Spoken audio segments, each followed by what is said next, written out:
Hi, my name is Sarah Morand. My pen name is SG Morand, and I have embarked on a journey to read through the entire 51-volume set of the Harvard Classics collection.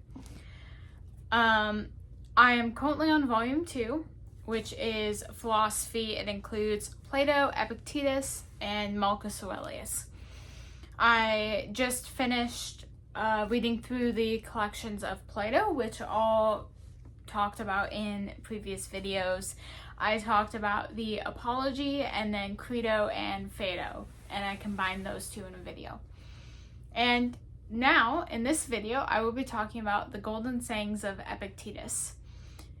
Forgive me if I'm mispronouncing that. I've only ever read his name before. I have never heard it pronounced. So bear with me on any mispronunciations of names, etc.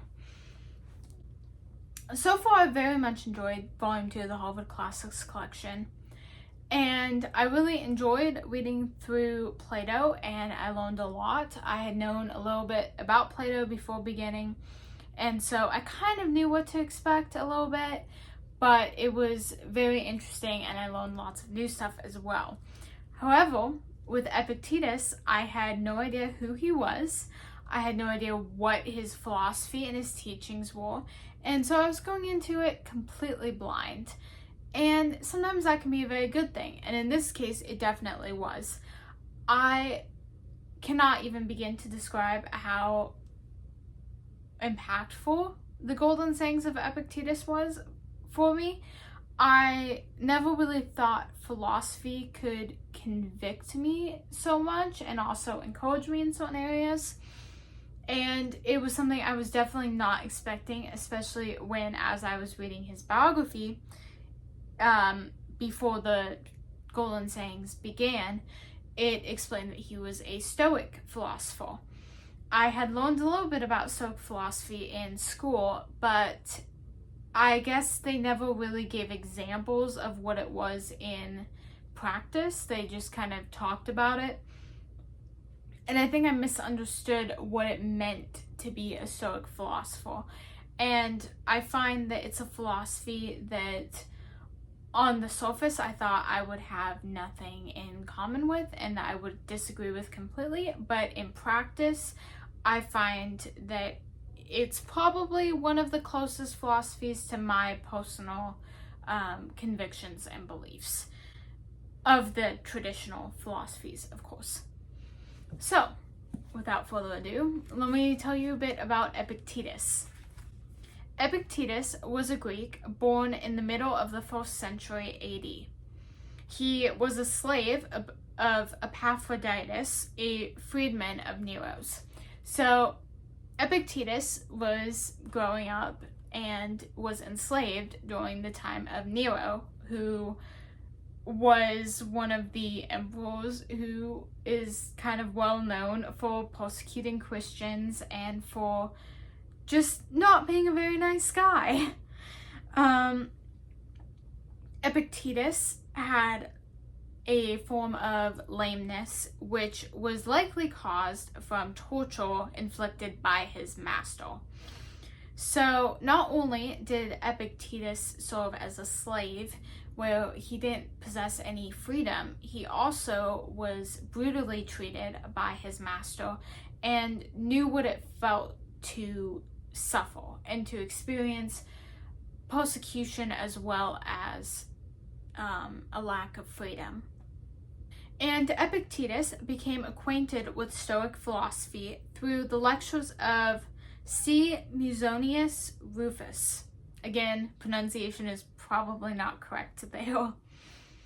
And I have not gotten a chance to do more research on who C. Musonius Rufus is. I intend to do that in the future because I find that I really enjoy Epictetus and it makes me curious who he learned his philosophy from. And I'm very interested to see what Rufus taught. After his emancipation as a slave, Epictetus became a Stoic teacher in Rome. He left nothing in writing, and his disciple Arian compiled the lectures and conversations that are available to us today. The date and circumstances of Epictetus' death are unknown, and Epictetus is considered a main authority on Stoic morals. I think Epictetus is probably more well known nowadays than Rufus is. I personally had never heard the name C. Musonius Rufus before, and my guess is, as in the case of some philosophers, their student kind of became well known and more popular than they were in the past. Epictetus' teaching largely emphasized the importance of cultivating complete independence of eternal circumstances. The teaching that man must find happiness within himself, and the duty of reverencing the voice of reason in one's soul. That is directly from the Harvard Classics description of Epictetus. So, independence of external circumstances, not independence of eternal circumstances. So Epictetus taught that no matter what was going on in your external life, that the internal was something that you could and should control, and that the internal mattered more than the external. And that your life should not be dictated by your external circumstances. And he also taught that man must find happiness within himself, again, internally instead of externally.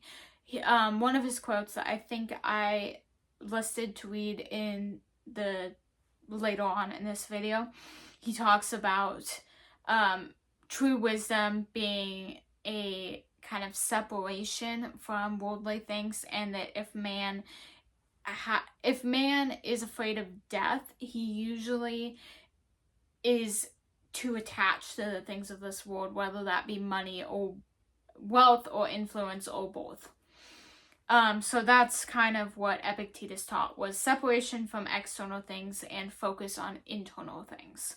And then again, he taught about the duty of reverencing the voice of reason in the soul, so not to be merely led by emotion. And now I'm going to read a few quotes that I really enjoyed from Volume 2, Epictetus, Golden Sayings of Epictetus.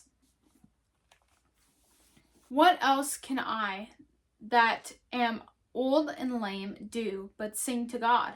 Were I a nightingale, I should do after the manner of a nightingale. Were I a swan, I should do after the manner of a swan. But now, since I am a reasonable being, I must sing to God. That is my work. I do it, nor will I desert this my post, as long as it is granted me to hold it. I just thought that was so poetic. I honestly, the first entire section, really, of the book, almost the entire book, I wanted to highlight I wanted to write down every quote, because it all was so poetic and so powerful. And while Epictetus was a pagan, he believed in the Greek gods, and I have not gone to do extensive research on his exact beliefs in that regard, but he does mention like Zeus and gods plural.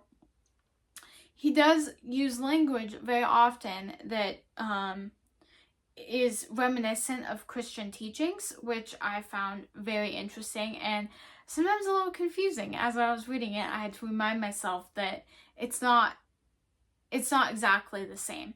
And I think it was very important for me to remember that it's very good to read philosophy. It's very good to read all of these type of books, but it's very important not to completely take over the view of someone that you read. I find that a lot of times as I'm reading a story, I will kind of adopt the personality of the character, or I'll adopt some of the beliefs of the character or the teacher who is sharing those beliefs. And it's very important for me to take a step back and think about what I just read and think, how does this add up to what I believe? And it's okay to change my beliefs on occasion when I learn something new, and know that my previous understanding was limited or incorrect, and to not be so fixated on what I believe, to not be willing to learn. But it's also important to consider that just because I agree with something that someone says does not mean that I have to agree with everything they say, and that it's perfectly acceptable to take some lessons from them, but not all of them. And that was something I learned reading Epictetus especially, and philosophy in general. And this quote I just found very poetic. It was right at the beginning of the book, like first page, and the entire first page was just beautifully written. And Epictetus is kind of saying, you know, I must teach what I believe because it's my duty, and I will hold this duty. And as a reasonable being, I must tell people about this. And I thought that was very, I loved that sentence. But now, since I am a reasonable being, I must sing to God. That is my work. And that just really stuck out to me, and I really enjoyed that. Another quote says, "How then do men act? As though one returning to his country who is sojourned for the night in a fair inn should be so captivated thereby as to take up his abode there." Epictetus was talking in this context about how people act about their lives. This world is temporary, and we act as if we are travelers, and we reach a point in the journey where we find this nice inn and we stay the night there. And we're like, you know what, this place is so nice, I'm just going to stay here forever, and I'm not going to return home. And this is the same way that people act in the case of this life on earth and eternity. Is a lot of times we focus on the nice things of the world, and we sojourn here too long. We want to stay too long. We don't want to move on and get to our true home. And that was kind of what Epictetus was saying, is when you focus on the external things, the worldly things, then you forget that this place is not your real home. Eternity is. Another quote says, "But what saith God? Had it been possible, Epictetus, I would have made both that body of thine and thy possessions free and unimpeded. But as it is, be not deceived. It is not thine own. It is but finely tempered clay. Since then this I could not do, I have given thee a portion of myself, in the power of desiring and declining, and of pursuing and avoiding, and in a word, the power of dealing with the things of sense." I found that this was a big teaching of Epictetus's, that we are given a portion of God. And I don't know quite how I feel about that. I find that he takes it maybe a step too far. But I do believe God has given us this gift of dealing with things of sense. And because of that, we have the power to make decisions. And that's something that's very important, and I think that Epictetus said it very well here. I don't know how much I agree with how far he takes it later in the book.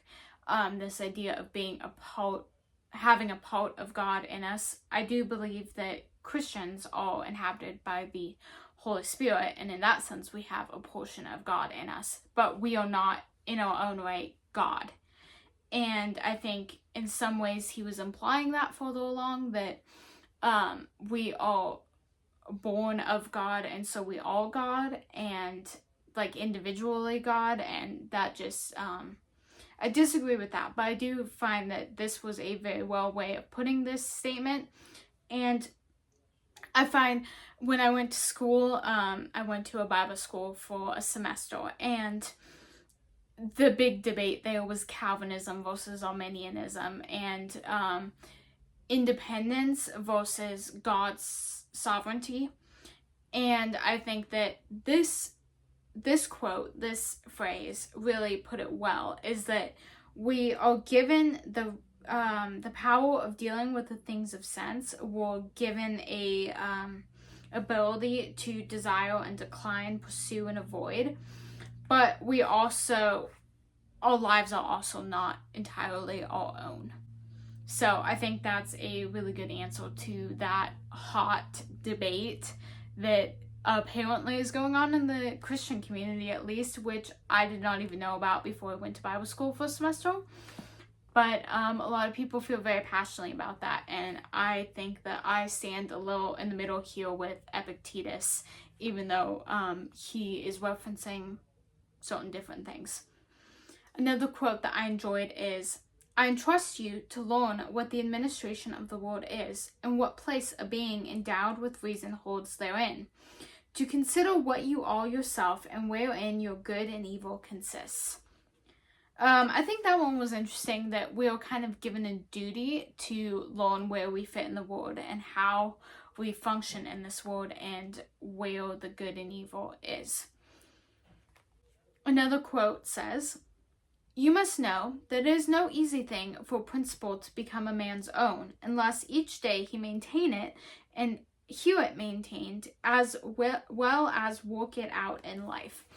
That quote really stuck out to me because of Volume 1 of the Harvard Classics, which had the autobiography of Benjamin Franklin.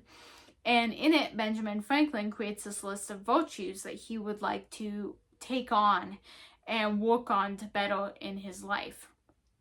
And it's very similar to this, where he is doing it daily and keeping track of it daily and figuring out how to make that virtue appear in his daily life. And so this quote kind of made me think that maybe something along these lines is where Benjamin Franklin got that idea from. And it was very stuck out to me because I had read Volume 1 of the Harvard Classics not that long ago. Epictetus also said, taught, and alien wrote, "Is there smoke in the room? If it be slight, I remain. If grievous, I quit it. For you must remember this and hold it fast, that the door stands open." In other words, you're free to change your circumstances. If you're in a situation, you can leave, for the most part. And I think, if I remember correctly, there was a line after this that says, if it is within your ability to leave. And Epictetus would understand that well. He was a slave. He did not have the ability to change that circumstance. However, if there is the ability to change your circumstance, then why stay in a smoke-filled room? If you're in a situation that you don't like, don't complain about it, leave. It's along those lines. And I thought that was very interesting. Another quote says, "Wouldst thou have men speak good of thee? Speak good of them. And when thou hast learned to speak good of them, try to do good unto them. And thus thou wilt reap in return their speaking good of thee." The golden rule. If you want others to treat you well, then treat them well. If you want them to speak good of you, speak good of them. And also be patient, because just because you speak good of them does not mean they will immediately or ever speak good of you. But I think it's always a good rule of thumb to speak well of others and to not make enemies intentionally, and to try to build every bridge that you can, so that in the future, if you need to call on someone for something, they will be there and you will have the opportunity to do that. Another quote says, "Were an image of God present, thou wouldst not dare to act as thou dost. Yet, when God himself is present within thee, beholding and hearing all, thou dost not blush to think such thoughts and do such deeds. O thou that art insensible of thine own nature, and thus under the wrath of God." Epictetus talked about how we would literally be better behaved in front of an idol than we would if we have God within us. And, as a Christian, I believe the Holy Spirit inhabits me. And sometimes it's easy to forget that and to do worldly things and to not do things that I know I should do. But I have to think, okay, would I want to do this thing in front of my mother? That type of thing. I think that's kind of the same scenario there as this idea of an idol is like, maybe, would you do it in front of your mother? I don't know. Would you do it in front of your grandmother? I don't know. Another quote says, "Friend, thy hold with a desperate grasp, ere it is too late, on freedom, on tranquility, on greatness of soul. Lift up thy head as one escaped from slavery. Dare to look up to God and say, deal with me henceforth as thou wilt." Epictetus understood the idea of freedom and slavery very well. And he said, lay hold of those things of freedom, of tranquility, of peace when you are able to. Don't let them slip out of your grasp. And put yourself in the hands of God and allow him to do with you as he will, because his ways are superior to man's ways. Another quote says, "My brother ought not to have treated me thus. True, but he must see to that. However he may treat you, I must deal rightly by him. However he may treat me, I must deal rightly by him." Epictetus is saying here that no matter how you are treated by others, you have a certain duty to treat them well. And that's something that it's not related to how they treat you. It's something that you are personally responsible for. And how they treated you, they are accountable for. The quote says, "Give thyself more diligently to reflection. Know thyself." This I have heard before, know thyself. And I never knew where it came from, and I suspect it came from this book, from Epictetus. And I think it's very important to spend time in self-reflection and to know who you are, because you won't really be able to understand others if you don't know what you believe, and you may be kind of flaky and not talk to others in a way that is beneficial for a conversation if you don't first understand your own beliefs and your own self. Epictetus said, "If any be unhappy, let him remember that he is unhappy by reason of himself alone. For God hath made all men to enjoy felicity and constancy of good." God has created us to be able to enjoy life and enjoy things and have joy. And it's largely due to our own emotions and our own personality and our own actions that we are unhappy. And you can really choose to be happy in many circumstances. And although you will face difficulties and trials and suffering in life, you can choose to overcome that and regain a sense of happiness and joy. Epictetus also taught, "If thou wouldst make progress, be content to seem foolish and void of understanding with respect to outward things." Boy, oh boy, is that true for just about everything. I have done martial arts growing up and was not very good at it. I've bowled, I've done various other sports, volleyball, all of that. Sports especially, I look foolish at on the outward. I have also written a book. My first book is probably not that... I wrote a book of short stories to start with, and that definitely is not up to par with what I would consider good writing now. And I definitely had to learn through that, and probably at first seemed pretty foolish in that regard. And I'm learning Greek. That's really hard. I would be embarrassed. I would blush trying to say some words out loud, because I would know in my heart and in my ears how atrocious my pronunciation of certain Greek words is. I definitely understand the idea that you look foolish on the outward first, and especially in the case of music. I play the violin, and it's a very difficult instrument, and I've not been playing very long, and learning it as an adult, I am very well aware of the fact that little 5-year-old children can play the violin way better than I can or probably ever will, and I feel behind sometimes, but I really want to learn. And so I'm willing to look foolish on the outside. I'm willing to have to start out at this small, weak place in the process. And I understand that that's something that's inevitable, that to become great, you must start out weak and void and looking foolish on the outside. And that's just part of the process. So that's why this quote kind of stuck out to me, among others. Epictetus said, "Let silence be your general rule, or say only what is necessary and in few words." This is a concept that appeals over and over and over again throughout the Harvard Classics, throughout Volume 1 especially. All of the writings, I believe, focused on this idea in general as a way of being a good part of your community, a good influential person. Benjamin Franklin talked about the importance of this a lot.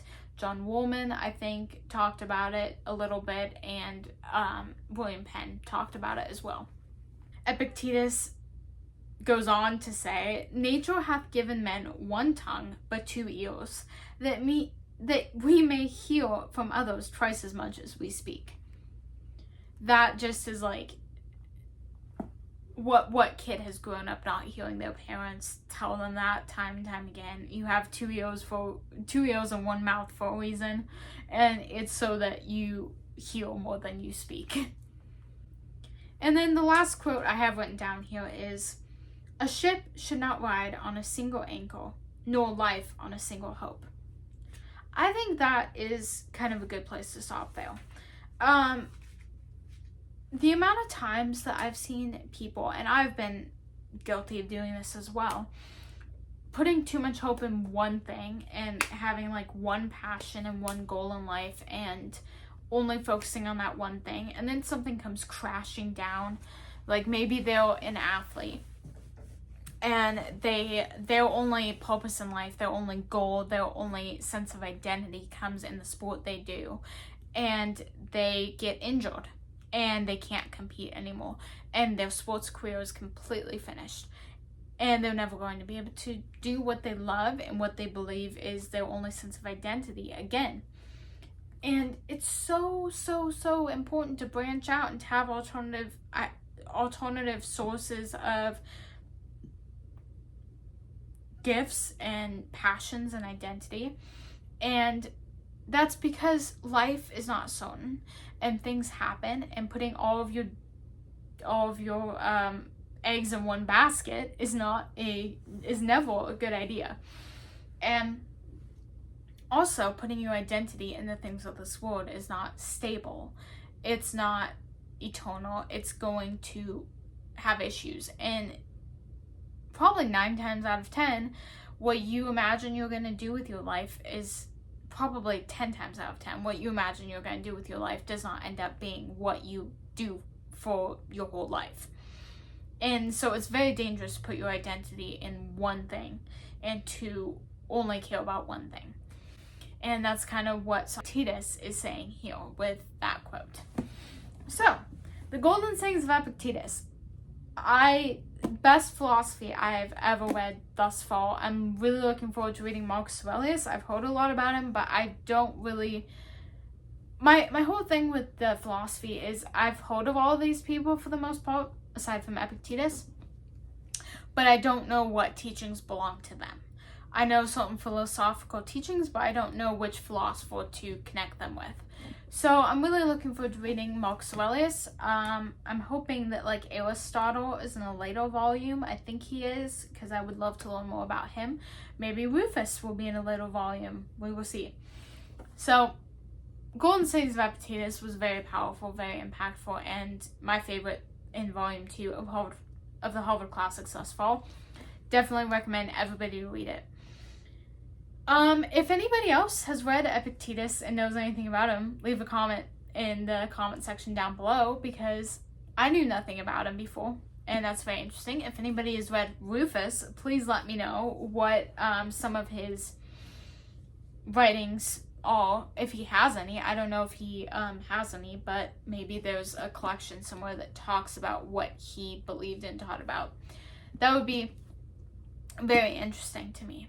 Also, if you have any recommendations for other Stoic philosophy, I would gladly accept any recommendations, because it's very intriguing to me and I would like to learn more. If this is the type of video you like, stay tuned, subscribe, and like this video, and come back next time for Marcus Aurelius. I hope you enjoyed, and I'll see you in the next one.